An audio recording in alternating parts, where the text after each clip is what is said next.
اور زمزم کی ساری روایات قائم ہو گئیں۔ اسی طرح سے حضرت عیسیٰ کا قول قرآن میں درج ہے اپنی والدہ کے سلسلے میں ان کے اطاعت، ان کا فرم و بردار ہونے کا، ان کی خدمت کرنے کا۔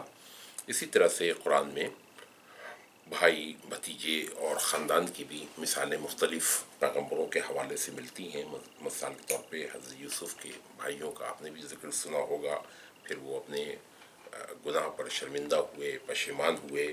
حابیل قابیل کی مثال ہے، کس طرح سے وہ حسد کا شکار ہوئے قابیل، اور حضرت موسیٰ اور حضرت ہارون کی بڑی اچھی مثال ہے کہ کس طرح سے انہوں نے اپنے بھائی کی اعانت کی نبوت کے فریضہ انجام دینے میں۔ حضرت ابراہیم کی اسی طرح سے مدد ان کے بھتیجے حضرت لوط نے کی، جو خود بھی پیغمبر ہوئے، اور کس طرح سے انہوں نے ان کے پیغام کو آگے بڑھایا۔